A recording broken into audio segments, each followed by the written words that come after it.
Yeah, dude. In 1985, this movie came out called Back to the Future. And pretty much every kid in the world had a skateboard under their tree that Christmas. Me included. I got the ramp rat. Yeah, dude. It is just about exactly 30 years since I edited my first skateboard video called I Hate Rain. And my buddies and I acted goofy in it. I am completely crazy. You know it, baby. I was just a kid in that video, but I gave it hell.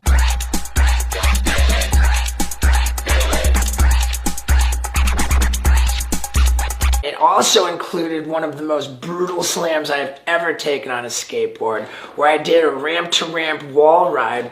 Boom! Me hitting the ground. And I would go on to be very afraid of ramp-to-ramp wall rides. My second video was called I Hate Pebbles. Every time I see a pebble, it makes me fall. It goes into my wheel. I know, man. And then I fall. It was rad, man.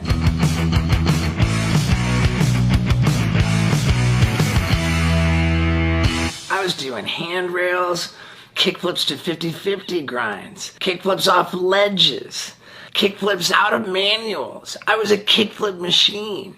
But there was this trick that became pretty standard for all the pros, which was a 360 kickflip shove it. And the boards were so bulky back then, I just couldn't get the rotation. And after that, I kind of got more into smoking pot and taking acid. When I went to the University of Miami straight out of high school, skateboards had changed. They weren't so big and bulky anymore. All of a sudden, I could totally do 360 flips. I even taught myself 360 double flips. And then I was like, you know what? Maybe I'm actually pretty good at skateboarding. So I started fucking trying.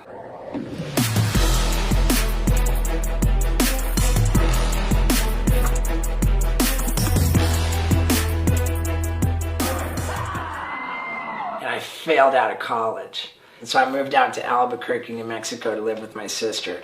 This is where I realized, man, I'm actually not that good at skateboarding, because I met my buddy Ryan Simonetti.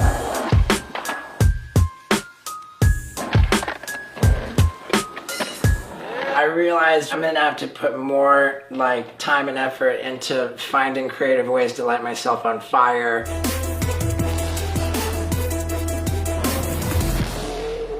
I knew that my stunts needed to be my priority. So that's why I went to clown college in 1997, because I thought that people would take me more seriously as a stuntman if I was a trained circus professional. And even if I wasn't a world-class skateboarder, I was pretty damn good for a clown. So, skateboarding became a huge part of my clown persona. And when I worked in the circus, I did a skateboarding routine which required total consistency. So really, becoming a clown made me the best skateboarder I'd ever been. 1998, I started working on the ho-ho, going up into a handstand and balancing a skateboard on your feet. And I thought, if I could do a ho-ho and then walk down a flight of stairs, stop halfway, and have Ryan Simonetti ollie over me, that'd be the dopest thing in the world. And I wasn't wrong, because that ended up being the cover of Big Brother magazine in 1999. As soon as Jackass came out, my mind just exploded with all these skateboard ideas that I wasn't good enough to do. So I got Ryan Simonetti to do them all.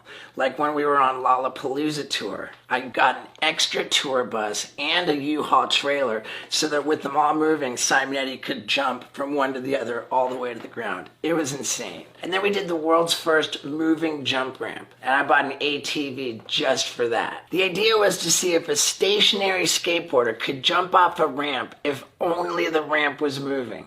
And nobody thought it could be done, but Simonetti proved everybody wrong. And then we thought it would be even cooler just to put some mustard on it, so they both were moving, and fucking... There were so many of those stunts, I'll just do a little montage right here.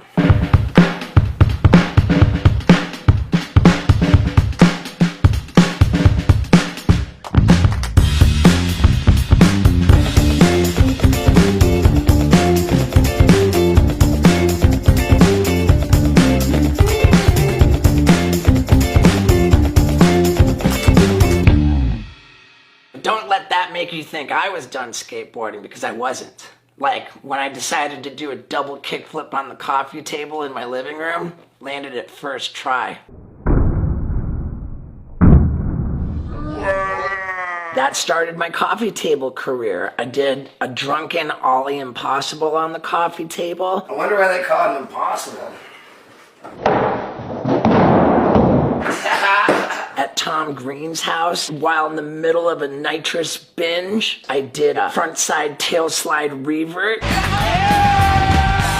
And in 2006, I went on a ketamine bender for like 36 hours straight. Fell asleep and woke up and skated all day in London, England. I ollied up the 5-stair at Piccadilly Circus. And I went back to this one spot that was my favorite when I was a kid and pulled off this trick I struggled with in high school.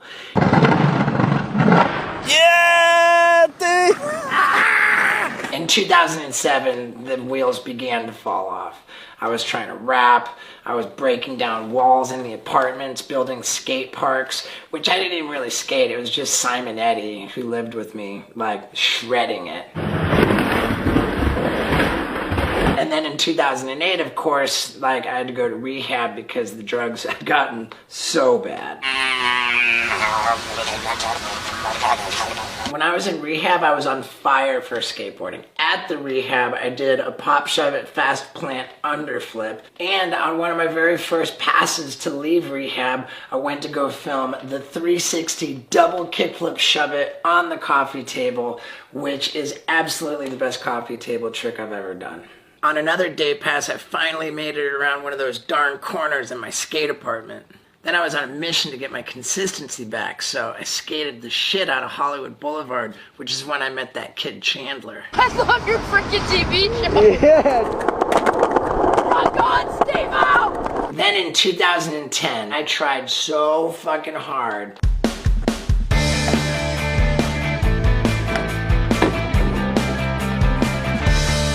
I hate to admit this, but that day in 2010, I didn't feel like a kid anymore. These slams are really starting to catch up with me, man. And since then, I haven't skated as much, but whenever I did, I went for it. Like that one time in Morocco. I attacked this ledge and pulled off tricks I had never even tried before in my life. And then there was the 4th of July in Atlanta where I decided to attach fireworks to a skateboard.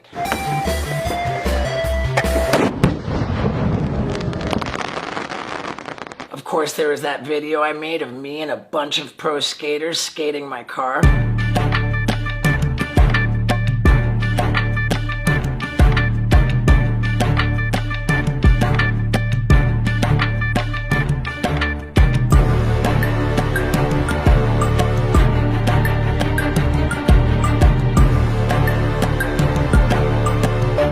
Just because I'm in my 40s doesn't mean you should write me off. Because it was only like 6 months ago I went out with skateboard legend Andy Roy and Bam Margera, and I pulled one of the dopest tricks I've ever pulled.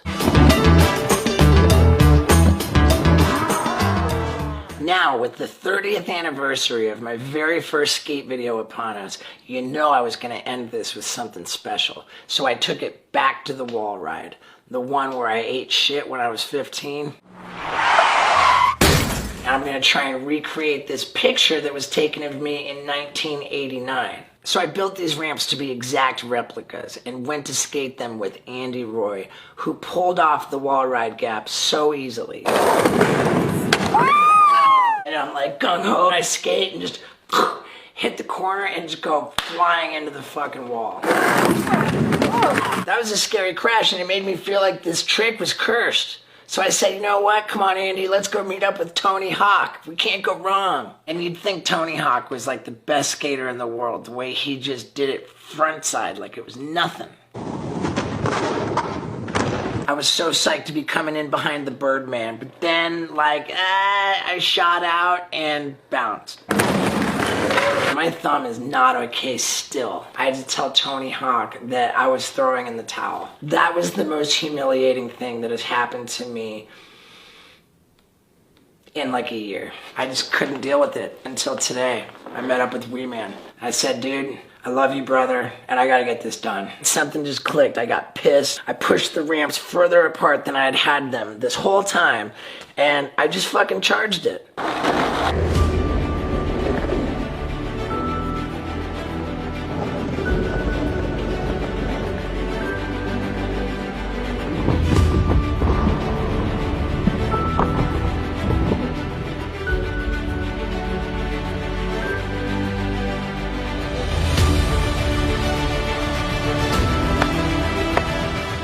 And I was like, there it is, man. I pulled it. Yeah, dude. I'm so thrilled with that result.